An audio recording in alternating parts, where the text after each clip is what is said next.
Saya itu pemuja Allah yang serius. Sama ya pemuja Allah, tapi kan kadang kurang alim. Saya ini pemuja Allah serius. Saya itu kalau ngaji, ya ngaji biasa belajar, itu sering nangis seneng. Misalnya saya baca tadi, Miftahul Jannah la ilaha illallah, lung kunci kok dikasihkan. Kita ini masuk neraka gak pantas, enggak bawa kuncinya kok masuk gitu. Harusnya kita ini masuk surga, kita kan pegang kunci surga, gak pegang kunci neraka. Maka aneh kalau kamu masuk neraka itu aneh. Coba kita pegang kunci surga apa kunci neraka? Tapi kadang teman saya suon rokok anu kunci ini. Karena tidak ada pintunya. Terus saya bilang, kamu kok tahu? Memangnya mau ke sana kata saya. Saya tidak punya rencana tahun neraka. Dan saya meskipun guyon itu serius. Bedanya orang alim sama ndak itu di situ. Kalau orang alim itu guyon itu masih benar, masih serius. Coba saya bacakan ayatnya. Ala inna auliya Allahi la khaufun alaihim wa lahum yahzanun. Terus lahumul busyra fil hayatid dunya fil akhirah. Artinya kalau mungkar nangkir dengan penampilan garang gitu, berarti ada ketakutan apa enggak? Ada. Padahal ciri utama walinya Allah tidak ada ketakutan. Makanya itu termasuk dalilnya Sayyid Muhammad. Tidak semua orang alami seperti itu, karena wali-wali itu la khaufun alaihim wa lahum yahzanun. Wah anak kiai ketemu karena kerja buat tidur bedek. Iku rezeki ora kok pertanyaane tok nek konan santri piye. Lho isen wis kiai dihanjuti mungkar nakir. Malu gak kira-kira? Mesti plengane konan santri piye. Nak jawabannya gampang karena pernah ngajar tauhid. Makanya Sayyidina Ali ini cerita ini ada di kitab Nurul Dzolam. Sama lihat di kitab Nurul Dzolam karangannya Syekh Nawawi Banten. Itu Sayyidina Ali itu ya, andekan orang biasa mungkin ya agak-agak hasud, tapi ini wali gak boleh kamu katakan hasud. Dia itu mangkal sama Umar. Orang kok setiap orang pernah dibentak. Apa dia berani bentak mungkar nakir? Penasaran dia. Bagaimana perangnya Umar itu berlanjut enggak gitu kira-kira. Akhirnya minta, ya Allah saya minta kasyaf. Ya karena yang minta Sayyidina Ali karena mau wajah dituruti sama kasyaf. Dilihat Sayyidina Umar pas meninggal itu. Jadi hasud itu ya kadang penting asal baik. Loh betul bahasa Kanjeng Nabi kadang la hasada illa fisnaten. Itu Nabi bahasakan ya hasad. Gus Verson saja yang nafsirkan ghobtoh itu kan gaya-gayanan sebagai ulama. Aslinya Nabi ngendikannya itu la hasada illa fisnaten. Ulama yang ganti itu namanya ghobtoh. Wong Nabi sendiri nyebut hasad kok kamu tafsiri ghobtoh. Ya hasad ya hasad. Udah enggak usah ditawil-tawil pokoknya gitu. Kalau sama nggak percaya nggak apa-apa. Kok gitu aja kok repot. Karena sama nggak percaya kemungkinannya dua. Satu nggak ngerti. Dua sama-sama alim. Kan dari awal kalau sama-sama alim kan laisa li alimin ayuqallida aliman akhor. Kita nggak perlu saling mengikuti. Ngapain hasud? Biasa aja. Akhirnya Sayyidina Ali kasar. Pas Umar bangun, setelah mati kan bangun, setelah meninggal bangun. Mungkar nakir datang dengan perang yang sangat garang. Itu digambarkan Sayyidina Ali matanya itu kal kidril ghali. Kayak apa? Kendil yang apa? Menganga. Wah, seru. Sayyidina Ali senang, paling takut ini Umar. Senangnya bukan main. Wah, ini mesti takut Umar. Biasa. Ternyata enggak, Umar malah bangkit. Woi, mungkar nakir dia. Kamu tahu menghadapi siapa? Itu betul. Kamu itu menghadapi temannya ahabbal khalqi ilallah. Yang diandalkan temannya bukan dia. Kamu tahu yang kamu hadapi, saya ini teman kekasihnya Allah. Jadi boleh kamu mengandalkan Mbak Virjon. Tapi nanti resikonya mungkar nakir tanya, itu Virjon siapa? Wah itu masalah kan. Makanya syaratnya wali itu harus ma'rufun fis sama. Di langit sudah populer. Makanya dulu ada orang yang saking seninya Abdul Qadir ditanya apa saja jamnya Abdul Qadir Al-Jilani itu aman karena beliau populer. Makanya program kita harus populer dulu di langit. Nah, itu nanti kalau dicatut oleh santri-santri nggak apa-apa. Kalau nggak populer nanti ditanya itu siapa? Masalah ini. Umar itu yang dibanggakan itu, kamu tahu saya siapa? Ya enggak tahu, saya ini temannya kekasihnya Allah. Temannya Muhammad, iya Muhammad Rasul. Wah mikir, waduh, repot. Loh di dunia aja gitu kan, temannya presiden, temannya panglima, apalagi ini temannya Sayyidul Awalin wal akhirin. Di dunia aja bilang temannya presiden, menteri, orang sudah takut, apalagi ini temannya Sayyidul Awalin. Hanya mungkar nakir terus konfirmasi sama Allah, gimana ya Allah ini ngadepi. Sebetulnya yang diandalkan itu temannya, bukan dia. Wah, akhirnya sama Allah dibilang, ya bu, ya sama seorang seperti itu bu yang sopan. Terus semenjak itu mungkar nakir itu nggak selalu berpenampilan seperti itu, sangat. Jadi semoga itu konsisten sampai nanti. Jadi kamu kalau ingin nggak takut mungkar nakir, jadi wali dulu. Karena syaratnya tadi hanya wali sing la khaufun alaihim walahum yahzanun lahumul busyra fil hayatid dunya fil akhir. Jadi orang itu kalau ngaji itu harus khatam. Jangan semuanya kena pertanyaan. Dan kalau semuanya kena pertanyaan nanti repot. Kalau Nabi Muhammad ditanya waman Nabi juga. Nabimu siapa? Lu kan terus jadi aneh. Jadi makanya ketika Sayyid Muhammad semua ulama lah, nggak ada am kecuali ditaksis. Kecuali sifatnya Allah, misalnya bikulli syai'in alim, ya benar-benar bikulli syai'in alim. Tapi kalau am semuanya pasti ada taksis, meskipun dalam muhawarah muhadasah biasa. Misalnya contoh gampang, istri kamu baru seneng kamu, mas nak pengen apa-apa itu lapor aku, gak apa-apa mas, mesti aku seneng gak sama lapor. Iku dia pengen wayo, wah langsung jadi apa wae, mesti apa wae, maksudnya kecuali itu. Gitu. Padahal kalau ngomong, mas sampean ingin apa saja tak dukung, sampean bilang. Pengen gue itu, wayo. Kira-kira disetujui apa enggak? Sama seperti kita kalau punya teman akrab, wes nang omahku gak apa-apa, anggap ya omahmu dewe. Terus mlebu-mlebu kamar.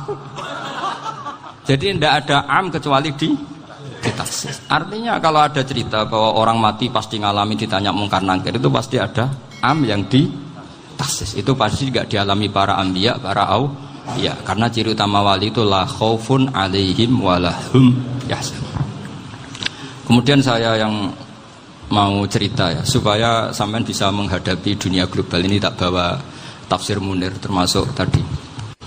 Ini saya baca ini karangannya Syekh Nawawi, karena tadi kata Mbah Firjon ngaji itu harus sama orang bersanad. Saya ini kalah sama beliau itu berkali-kali. Secara nasab saya harus manggil Mbah. Secara silsilah ilmu saya juga kalah lagi. Saya sering disewani sama cucu-cucu Syekhona Khalil. Kiai Siddiq itu termasuk murid dekat beliau, Syekhona Khalil. Kalau itu berarti kan Gus Firjon, Ahmad, terus Mbah Siddiq. Mbah Siddiq ngaji Syekhona Khalil. Syekhona Khalil itu pernah ngaji langsung sama Sayyid Zaini Tahlan. Berarti beliau dari Sayyid Zaini Tahlan itu baru generasi kelima.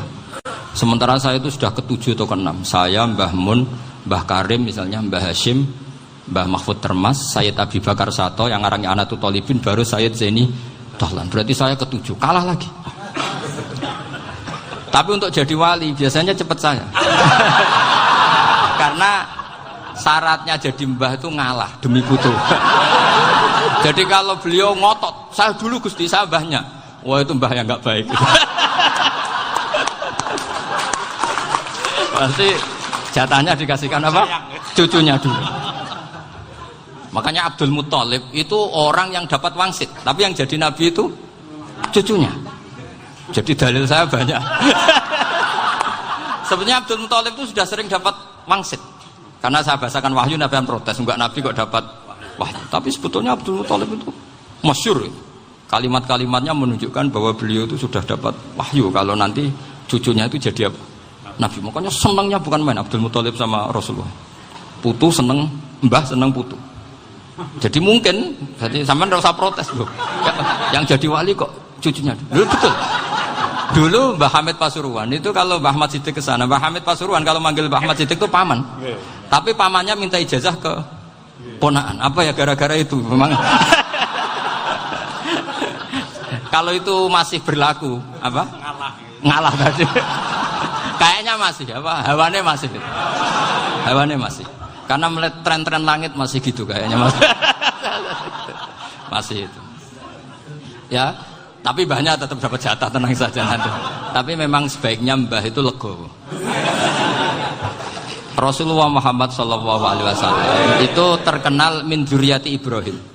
Tapi kata Rasulullah, ana dakwatu Ibrahim wa bisyaratu Isa. Aku nganti ngene iki barokah dongane Nabi siapa? Ibrahim. Jadi dongane Nabi Ibrahim nggih tiba teng putu. Jadi banyak bukti bahwa jatuhnya ke putu gitu. Tadi saya di kamar sama beliau berduaan. Nih Mbah sing dadi wali dhisik ndi? Aku Mbah. Cocokan tadi. Nah, kenapa saya akhir-akhir ini gulirkan daftar wali? Kenapa? Saya ini resah ya, orang sudah ingin dicintai pejabat, dicintai tetangga, dicintai teman. Tapi kadang-kadang orang lupa lagi dicintai Allah. Makanya saya meskipun guyon, tapi ini amdan, bukan sahwan. Supaya orang punya cita-cita lagi jadi wali, ingin dicintai Allah. Kita ini terlalu lama ingin dicintai makhluk. Mbok ya naik kelas sedikit lah. Ingin dicintai Allah Subhanahu wa Ta'ala. Meskipun saya guyon, tapi tadi guyon saya tuh lebih serius ketimbang serius Anda. Karena tak pikir. Saya tuh kalau pergi itu seneng ngebis, bukan karena saya tidak punya mobil, tapi saya sering mau butuh itu supaya gak diganggu. Karena saya tuh harus punya waktu sendiri. Kalau ngebis kan ketemu orang gak kenal, tapi sekarang ya gak susah, banyak yang kenal. Dan susahnya lagi gak minta ijazah, minta foto. Aduh. Repot tuh. Mau dibenci itu umatnya Rasulullah Shallallahu Alaihi Wasallam. Mau disetujui itu sanatnya mana? Kalau ketemu orang alim minta apa? Foto. Itu nggak ada sanatnya. Nggak tahu saya itu mazhab dari mana itu. Ya mazhab milenial yang jelas itu kan. Ini tak baca ya biar dapat. Karena ini kenangan saya sama Mbak Ahmad Siddiq. Saya masih ingat betul beliau ngisi hallnya Mbak Abdullah bin Umar, berarti abahnya Mbak Hamid. Karena mbah saya itu Fatimah binti Khalid bin Umar. Kalau Mbah Hamid itu Hamid bin Abdullah bin Umar. Itu saya masih ingat betul zaman itu Mbah Hamid siap hall di Lasem itu rawuh dan saya derek mbah saya karena masih misanan datang ke Lasem. Itu beliau pas itu ngisi sama Mbah Mun. Mbah Mun masih muda, Ki Ahmad Siddiq sepuh senior. Itu beliau cerita bahwa dulu ketika Indonesia dijajah Jepang itu para kiai mimpi dibacakan ayat Khulifatir Rum fi adnal ardi wa hum min ba'di walabihim salim. Terus ada kiai yang tanya, takwilannya gimana? Ya nanti Jepang pulang bukan karena kita yang mengalahkan, tapi Jepang ada yang mengalahkan sendiri, meskipun tidak kita. Kayak dulu Faris tidak dikalahkan Islam tapi dikalahkan Romawi, tapi yang senang umat Islam. Wa yauma idzi yafrahul mu'min. Itu luar biasa ulama-ulama kita. Delalah kejadiannya Indonesia seperti itu. Yaitu kita tidak mengalahkan Jepang, tapi Jepang pulang sendiri karena dikalahkan apa? Sekutu. Ya ini saya baca. Ini tidak usah dicek bacanya benar apa enggak. Sudah aman apa? Aman. Karena kalau saya salah itu ya sengaja. Artinya ya sengaja saja. Ya biasa maksudnya. Saya kemarin ngisi di Pondok Peloso, di Pondok Al Munawir Jogja. Salah itu ada dua, ada salah yang memang benar-benar salah, itu nggak apa-apa, bisa dimakfu, karena mesti sangke wong goblok salah yang terus itu. Ada salah bawaan ilmu, itu repot tuh dan ini. Karena misalnya kita yang biasa belajar qiraah safah wayah sibuhu, mesti diulang lagi wayah sabuhu. Karena qiraahnya Imam Asim itu hasibah sabu, bifat hisin.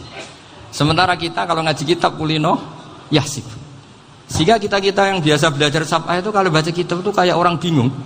Kadang-kadang yang ngaji juga bingung. Gus Pak mau cok bulan pilih. Ya tepat-tepatan. Ada yang mengatakan Gus Pak bingung, ada yang mengatakan Gus Pak alim alama. Ya tepat-tepatan nasib. Karena memang ya saf'ah memang seperti itu. Misalnya kufuan. Kufuan itu Imam Asim baca kufuan. Tapi beliau punya murid namanya Syu'bah. Itu kalau baca kuf'an. Makanya kita itu, ini kan khataman Quran ya. Jadi saya menyinggung sedikit tentang qiraah saf'ah. Tadi beliau juga sudah tak kasih kitab Sahih Dunal dan Mushaf. Sama tak ajari latihan saf'ah. Memang angel ya. Makanya yang nggak bisa itu wong pinter. Sudah tahu angel ya nggak usah diteruskan kan. Orang menghindari barang angel itu pinter apa goblok? Pinter. Berarti wong goblok pinter. Saya tuh makanya sama orang goblok tuh respect. Jadi orang alim tuh angel apa gampang? Angel. Menghindari barang angel pinter apa goblok? Loh, orang menghindari barang angel pinter apa goblok? Pinter. Berarti wong goblok pinter. Jadi saya sama orang-orang goblok itu respect. Sudah tahu jadi orang alim angel ya barang angel ya harus dihindari. Makanya saya ini insya Allah umatnya Nabi yang termasuk yang terbaik. Amin. Karena mencintai umatnya Nabi termasuk yang goblok. Waduh. Itu tidak gampang itu. Karena tadi sudah tahu ya. Seperti itu loh orang naik panjat pinang. Itu yang naik karena ingin hadiah. Yang nonton sudah tahu wah licin kok dinaikin mau keplodok. Tapi orang sepakat yang nonton juga pinter karena sudah tahu ribet kok Tuku ning pasar rak kena lha opo menek. Sama sampean juga gitu. Ngalim tafsir angel, ngalim fikih angel. Nek karek ngaji ngrekam kan gampang. Itu pinter apa goblok? Pinter. Iya. Makanya kula niku mbok burohno ngono tok. Saya tadi dinasihati Mbak Firjon, muga-muga hati saya selamat. Saya itu meskipun kata orang banyak, muhibbin saya banyak, tapi saya insya Allah tidak riya. Saya itu pakai kitab namanya Tasbidul Fuad, itu karangannya Sayyid Abdul Haddad. Ketika beliau punya muhibbin banyak ditanya, bagaimana ya Habib Anda menjaga hati Anda? Jamnya Sayyid Abdul Haddad itu unik. Innama azzamu Allah. Mereka itu sebenarnya menghormati Allah. Cuma butuh sarana, dan itu saya. Jadi saya tahu sampean semua itu mencintai Quran, mencintai sunnah Rasul, mencintai hadis-hadis Rasul. Cuma sampean kan karena nggak paham, terus manfaatkan saya. Jadi sebenarnya saya ini korban. Korban. Jadi saya mau riak gimana? Korban kok mau. Bangganya di mana tuh? Coba sampean misalnya ngaji tafsir, belajar sendiri kan susah. Terkibnya susah, maknanya susah, bahkan beli kitabnya kadang tidak kuat. Loh, untuk jadi alim tafsir itu kan harus beli kitab. Loh, saya sering belajar kitab itu jutaan. Tafsir Tobari, saya pernah beli kitab Fakhrur Razi itu berapa coba? 27 jilid. Karangannya Fakhrur, belum karangannya ulama modern, Imam Sa'rawi. Itu berapa jilid? Itu jutaan. Saya kemarin juga dihadiahi kitab Pak Quraish Shihab namanya Faidul Bari fi Syarhil Bukhari. Pak Quraish Shihab yang terkenal. Dia sering diskusi sama saya. Saya ngasih hadiah beliau ngasih hadiah saya. Oh itu harganya tidak kuat. Tidak kuat kadang di Indonesia nggak ada coba. Dan sama orang hebat menghindari kesulitan itu. Nah, kesulitan itu sebab ngaji ikut, kalau nggak paham dirukok rekamannya sudah gitu.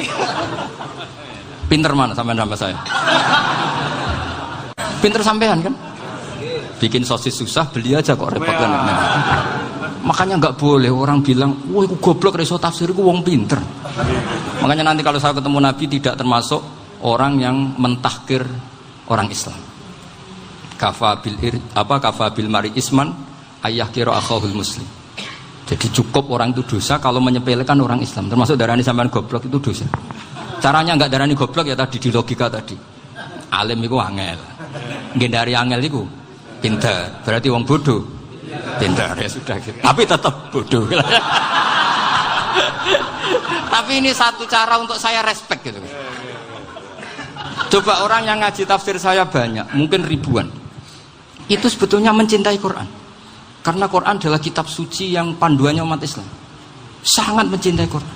Terus kemudian mereka nggak paham. Terus mencari orang yang memahamkan. Burohno lah cara Jawa ini.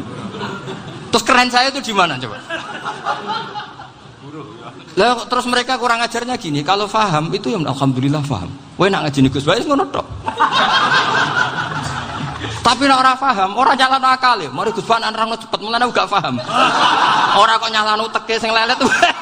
Oh kan Masya Allah, naudzubillah. Sebetulnya tingkat kurang ajarnya tinggi Gus sebenarnya.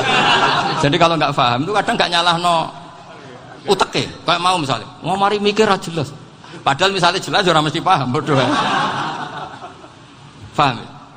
Jadi kata Sayyid Abdul Haddad, innama azzamu Allah. Sebenarnya mereka itu sangat menghormati Allah. Makanya kita nggak perlu mengatakan wasilah itu kafir, nggak akan. Karena orang tawasul sama Rasulullah itu ingin dapat ridhonya Allah lewat orang yang dicintai Allah. Kita mencintai wali sebenarnya, wah itu kekasih Allah. Kita mencintai itu karena mencintai Allah. Sama seperti gini, kamu mencintai kangkung apa enggak? Sebenarnya sama sekali enggak. Tapi kamu ingin sehat, ada asupan gizi. Kamu ingin tubuh kamu sehat, butuh asupan gizi. Kemudian kamu makan kangkung. Apa terus kamu cinta kangkung? Kan enggak. Cinta kesehatan kamu sama. Orang yang mencintai saya sebenarnya ingin kepuasan rohani. Saya kan termasuk kiai yang torekonya gampang. Ini swarga, kan akhirnya penggemarnya banyak. Coba kalau kamu neraka. Jadi sebetulnya Anda mencintai kepuasan Anda sendiri. Nah, saya ini korban. Makanya untuk masuk surga cepat saya, korban itu cepat. Da'watul mazlum la turaddu kan gitu. Laisa bainahu wa bainallah hijab. Jadi saya kalau donga langsung seret langit. Karena mazlum. Saya sinau tafsir itu, Pak, sampean bayangkan ada tafsir itu sudah 27 jilid. Sing ngarang Fakhrur Razi itu buletnya bukan main. Karena dia ahli filsafat. Buletnya Masya Allah. Sudah gitu sinau Jalalain kadang dikomen oleh Sawi. Sudah kita percaya Jalalain jebule dibuli Sawi. Percaya Sawi dikandani, "Oh iku Maliki rasa ribet." Sudah gitu sinau Qurtubi, sinau tafsir Tabari itu susahnya. Belinya susah, belajarnya susah. Padahal saya punya keluarga, punya istri, punya anak. Bayangkan kalau istri saya rewel, kayak istri sampai. Wah itu, tapi alhamdulillah enggak. Sama sekali enggak. Allah sudah milihkan, wah ini bahaya kalau punya istri rewel. Imam Sibawai itu kitabnya banyak, tapi yang terbukukan hanya kitab Sibawai. Karena beliau kalau sudah belajar lupa istri. Hanya pas beliau di pasar, kitabnya dibakar semua sama istrinya. Karena dianggap saingannya. Ternyata yang dicerai tidak kitabnya, malah istrinya. Itu Imam siapa?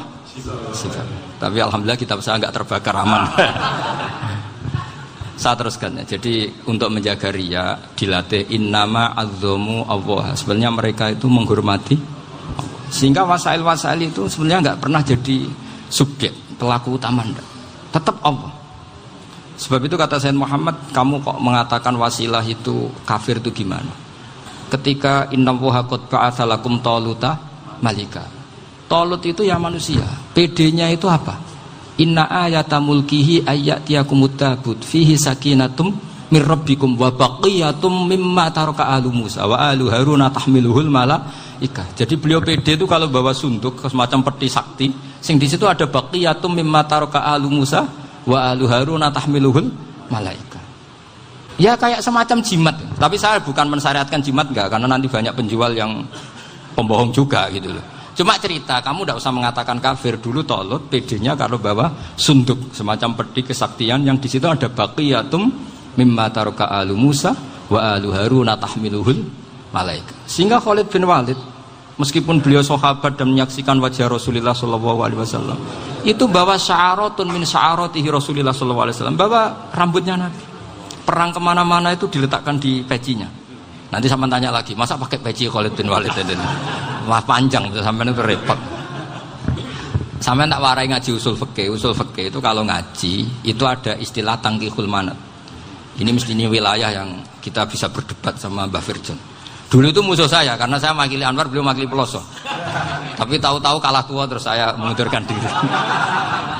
Di fikih itu ada istilah, ada tangkihul manat, ada tahqiqul manat, ada tangkihul manat. Tangkih itu kira-kira gini, lafadz hadis itu dibuang sekian untuk tahu bahwa itu madarul hukmi. Misalnya gini, tak beri contoh paling gampang. Sama harus paham, kalau nggak paham nggak pinter-pinter. Ja'a a'rabiyun ila Rasulillah sallallahu alaihi wasallam. Ya karena ini menghormati Mbah Ahmad Siddiq, saya orang alim, jadi ngaji ini tetap ada suasana alim. Ya harus ada suasana alim. Nggak perlu jadi orang alim tadi, susah. Sudah ngedari susah itu pintar. Sudah itu aja. Jadi orang alim susah, ngedari barang susah pintar. Berarti orang tidak alim pintar. Nah, meskipun tetap sudah kita itu pegangi sampai mati nanti. Loh, jadi orang alim itu repot. Itu kata Imam Ghazali, kalau orang alim kalau masuk surga itu sama Allah nggak boleh. Kif, kamu nggak boleh langsung masuk surga.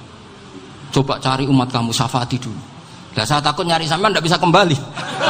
Saya tidak punya rencana itu. Pokoknya mau masuk. Golek sampean kuaduan. Aduan balik raroh dewe, wah repot nanti saya. Berat jadi orang alim itu berat. Ya saya teruskan ya. Ada tangkihul manat. Ja'a a'rabiyun ila Rasulillah sallallahu alaihi wasallam.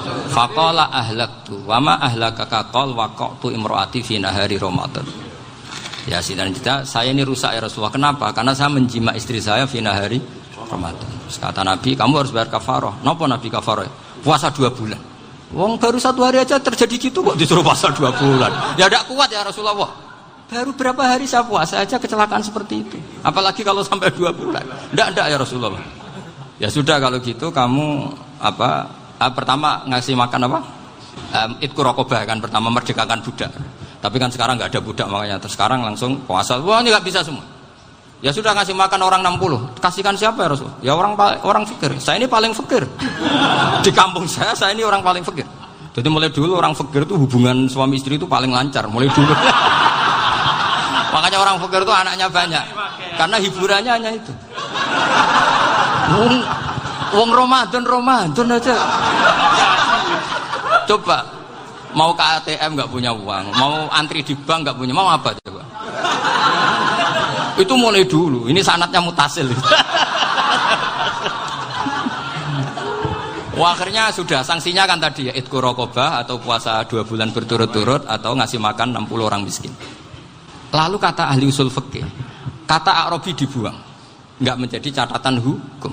Orang kota pun kalau melakukan itu juga kena sanksi yang sama. Imro'atau juga dibuang. Andai kan itu dilakukan untuk amatnya juga ketentuannya sama. Nah sekarang perdebatan antara Imam Syafi'i dan Imam Malik begini. Sekarang pertanyaan gini, jima istri itu hukumnya boleh apa haram? Boleh kan?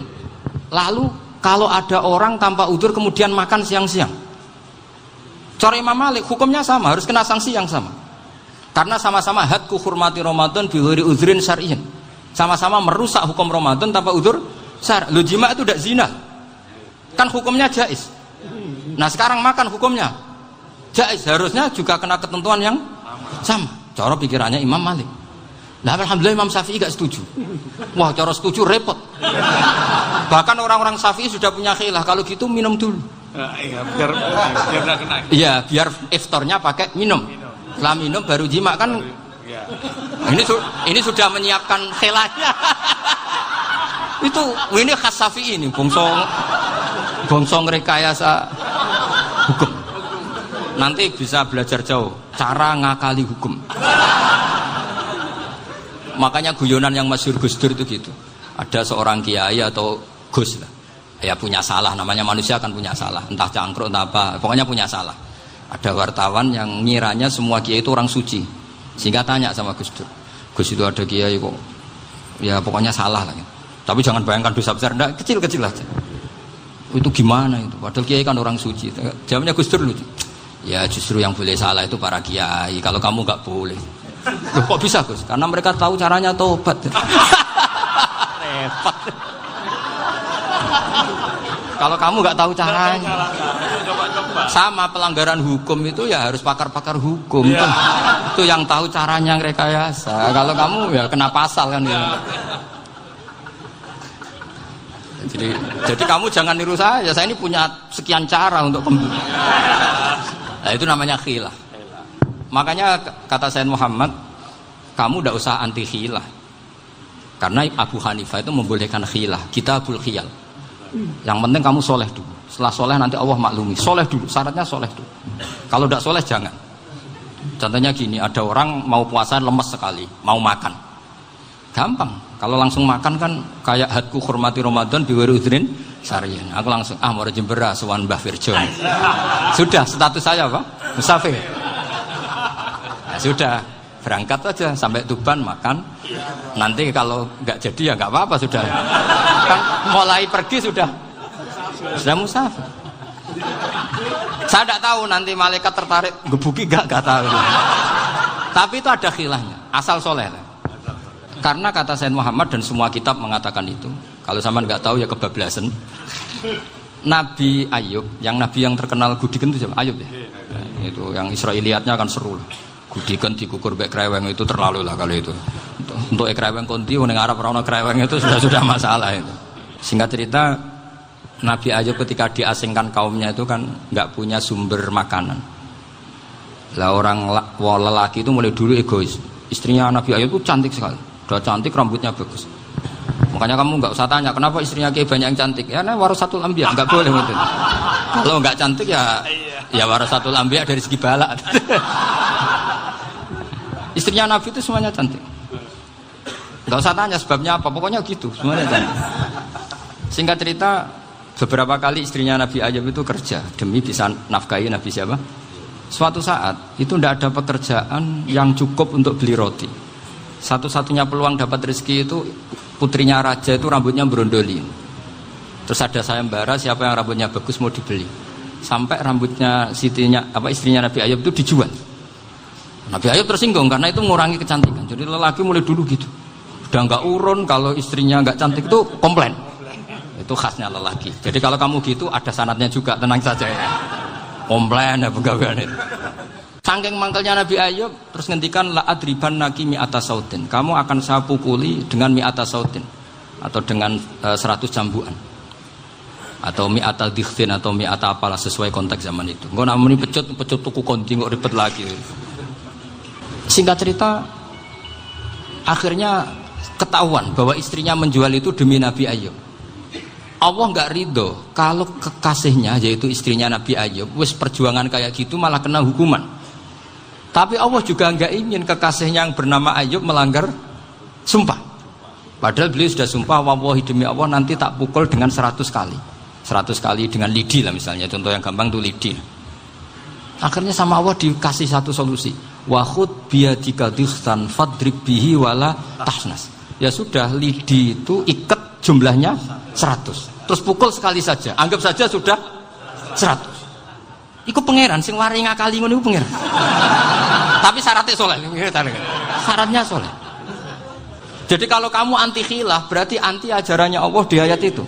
Wa khud biyadika dikhsan fadrib bihi wala tahnas. Itu dulu ada, ini cerita di Ithaf, ini cerita terakhir, ini sudah, sama jangan nama sudah. Terus pengumuman tadi, yang nggak pernah sepuh ngutang saya itu haram tadi. Karena tadi saya punya kewajiban di rumah yang bisa menggugurkan ya kewajiban yang lebih besar. Lebih besar itu ya tadi, bisa pernah guru, pernah sepuh, yang jelas nggak umur. Umur sampean menangkap itu, tua serepot itu. Ada raja itu ganteng kaya, senengannya nikah perawan cantik. Itu semua kampung mesti kenal. Mungkin digilir atau gimana pokoknya. Suatu saat ada pemuda suka sama perempuan yang di kampungnya, cantik sekali. Kemudian pemuda ini ternyata pekerja di kerajaan itu. Tiap hari ditanya, oh itu yang di kamu yang cantik siapa? Mau saya nikahin gini. Wah bahaya, ini saingannya raja. Jadi yang dibidik pemuda tadi itu saingannya. Si raja ini orang yang namanya raja kan gengsinya tinggi. Kaifatang kihuha wa qad ra'aitu qad qabbalaha rajulun. Kok boleh kafi? Saya tuh pernah melihat dicium lelaki. Wah, gak mau. Gak gelem, kadang ditambung lan waqat qabbalaha rajulun. Saya pernah melihat sendiri qabbalaha rajulun, dicium oleh lelaki. Wah, sudah gak minat raja langsung. Gak keren. Suatu saat pemuda tadi nikahi perempuan itu. Rajanya marah-marah. Kamu lelaki gak punya harga diri gini. Gak punya selera, gak punya harga diri, sudah pernah dicium orang kok tetap dinikah. Terus bilang ke raja, takrif manir rajul, lelaki itu siapa? Abuha. Kamu tahu lelaki itu siapa? Sopo? Abuha. Bapaknya. Saya kan hanya bilang rajulun. Pernah dicium lelaki. Lah pikirannya raja itu lelaki ya kue-kue ngene iki. Tapi butuhe canom mau raja ben gak sida itu aja tuh. Baru kayak digulirkan gitu waqat qabbalah rajulun. Wah nggak mau. Setelah itu suatu saat pegawainya tadi nikahi perempuan. Kamu nggak punya harga diri gini. Kamu tahu manir rajul apa abuha? Wah nak ngono aku gak poho-poho. Lah monggo sakniki wis bojo kula. Ora trimo wis diambung wis macam-macam. Lah itu namanya khilah.